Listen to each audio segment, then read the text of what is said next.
ఇతరులను చూసి అసూయపడకండి. మీ బలాలేంటో మీరే గుర్తించండి. చాలామంది ఎదుటివారిని చూసి అసూయపడుతూ ఉంటారు. వారి బలాలను గుర్తించరు. దేవుడు ప్రతి ఒక్కరికి బలాలు, బలహీనతలు ఇస్తాడు. ఒక పెద్ద అడవిలో ఒక కాకి నివసిస్తుంది. దానికి తన జీవితం అంటే నచ్చేదే కాదు. నల్లటి రంగు, చెవులు చిల్లులు పడేలా అరుపులు, ఎంగిలి మెతుకులు తిని బ్రతకడం, ఇవన్నీ దానికి యావగింపుగా అనిపించాయి. ఎప్పుడూ కావ్ కావ్ అంటూ అరవడం, అందరూ మిగిల్చినవి తినడం, ఇదేనా నా జీవితం అంటూ ఆలోచించసాగింది కాకి. ఇంతలో దానికి ఒక తీయని గొంతు వినపడింది. కూ అనే ఆ గొంతు దానికి చాలా నచ్చింది. ఆ గొంతు వినిపించే వైపుగా వెళ్ళింది. దానికి మామిడి చెట్టుపై కూర్చుని మామిడి చిగుళ్ళు తింటున్న కోయిల కనిపించింది. ఆ కోయిలతో, నీ గొంతు ఎంత బాగుందో, నువ్వు చాలా అదృష్టవంతురాలివి. నాలాగా ఎంగిలి మెతుకులు తినాల్సిన అవసరం లేదు. మామిడి చిగుళ్ళు తింటూ జీవిస్తావు. నీ గొంతుకు ఎంతోమంది అభిమానులు అంటూ పొగడడం మొదలుపెట్టింది. దానికి కోకిల, చాల్లే, నాది ఓ బతుకేనా? నా రంగు నీకన్నా నలుపు. పైగా వసంత ఋతువులో తప్ప మిగతా సమయాల్లో నోరు విప్పలేను. చివరికి నా పిల్లల్ని కూడా నేను పెంచలేను. నీ గూటిలోనే వదిలేస్తాను. మా జాతి బతుకుతోంది అంటే అంతా నీ చలవే.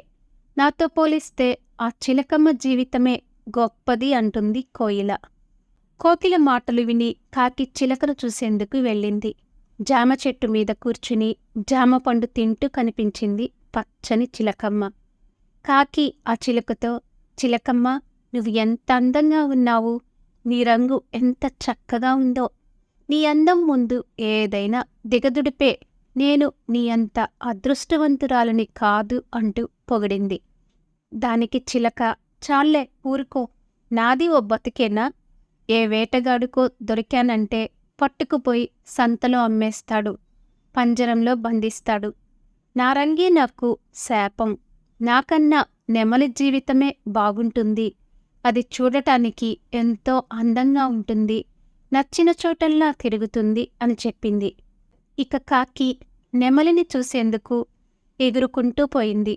సరిగ్గా అదే సమయానికి చినుకులు పడటంతో నెమలి నాట్యమాడుతూ కనిపించింది. ఆ నెమలి రంగును, నాట్యాన్ని, నెమలీకలను చూసి కాకి కుళ్ళుతో, అసూయతో రగిలిపోయింది. నెమలి దగ్గరికి వెళ్ళి, ఆహా, జీవితమంటే నీది కదా. పక్షిజాతిలో నీ అంత అందాన్ని నేను చూడనేలేదు. నీ నాట్యం, నీ అందం మామూలుగా లేవు. నా బతుకు నీ ముందు ఎందుకూ పనికిరాదు. బ్రతికితే నీలా బ్రతకాలి అంటూ మాట్లాడసాగింది.